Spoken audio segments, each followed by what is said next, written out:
তো এখানে যারা বলেছেন তাদের সূত্র ধরেই কথাগুলো বলছি। ভাইয়া সাহেব বলেছেন যে আমাদের দুটো শো চালায়, কখন কোন শো চালায় এটা আমরা প্রযোজক আমাদের প্রযোজক বলতে পারে না, এবং 500 টাকা টিকিট, এগুলো যে যত হিসাবই করুক আমার কাছে একটাই হিসাব, এই সিনেমা হলের মালিকগুলো আমাদের বাংলা ছবি চলুক এরা চায় না। এরা চায় যে কোনোভাবে আমাদের ছবিগুলোকে কন্ডেম করুক, 500 টাকা টিকিট করে যখন দেখবে দর্শকরা 500 টাকা দিয়ে ছবি দেখবে না, 500 টাকার সঙ্গে কিন্তু আরো 200 টাকা অ্যাড হয় ছবি দেখতে গেলে, খরচ আসা যাওয়া।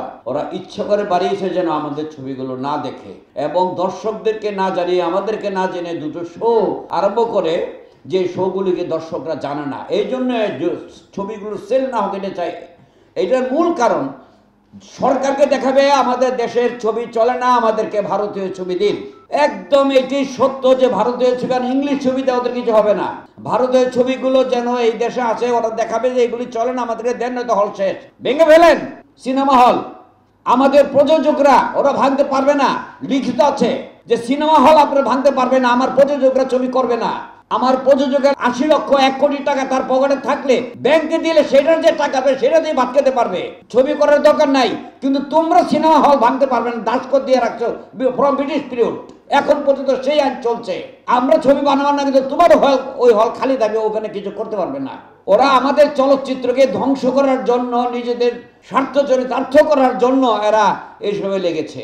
এখন আমাদের উচিত, আমরা এখানে যারা আছি, খসরু সাহেব আমাদের 18 সংগঠনের প্রধান কর্তা, আমাদেরকে উনি নিয়ে মন্ত্রী মহোদয়ের কাছে আমরা যাব, এবং শুধু মন্ত্রী মহোদয়ই না, মন্ত্রী মহোদয়কে বলে আমরা যদি প্রধানমন্ত্রীর কাছে না যাই কিছু হবে না। আমরা এমন বহু গিয়েছি, হয়তো আমার এই কথা বলে মন্ত্রী মহোদয়ের কানে গেলে রাগ করবে, রাগ করার কিছু নাই। আমরা সবাই বঙ্গবন্ধু তৈরি করে গিয়েছিল এই ইন্ডাস্ট্রি, আমরা বঙ্গবন্ধুর কন্যার কাছে যাব উইথ মিনিস্টার, আমরা যাব, এবং আমি মনে করি, বিশ্বাস করি আমাদের চলচ্চিত্র আবার ফিরে আসবে। আমরা এখনো বলি রাগ করে চলচ্চিত্র শেষ, নো, শেষ হয় নাই, মানুষ এখনো ছবি দেখে, 500 টাকা দরকার নাই টিকিটের। আমার খসরু সাহেবের কাছে রিকোয়েস্ট যে আপনি আমাদের সবাইকে নিয়ে মন্ত্রী মহোদয়ের কাছে গিয়ে প্রধানমন্ত্রীর কাছে যাবার ব্যবস্থা করুন, নয়তো আমাদের কিচ্ছু হবে না। আর এখানে আমাদের যে সাংবাদিক ভাইয়েরা আছে, আপনারাও আমাদের জন্য কথা বলবেন, কারণ আমরা যদি চলচ্চিত্রের সাংবাদিকতাই করেন আপনারা, আমরা যদি চলচ্চিত্র নির্মাণে যেতে না পারি, তাহলে আমরা কি সাংবাদিকতা করবেন, কি লিখবেন, কি বলবেন? আপনাদের বলার কিছুই নাই। আমরা যদি থাকি তাহলে আপনারা আছেন, আর আপনারা থাকলে আমরা আছি। আমরা কিন্তু কাজ করব, আপনারা আমাদের পক্ষে বলবেন, অন্য কোথাও যাবেন না।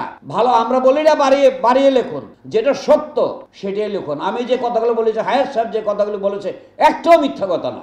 প্লিজ আপনারা ভালোভাবে সবকিছু আপনারা লিখুন। আপনারা কিন্তু বিরাট জাতির মেরুদণ্ড বলা হয় আপনাদেরকে, ওই ব্যাকবোনটা ভেঙে দিয়েন না আপনাদের।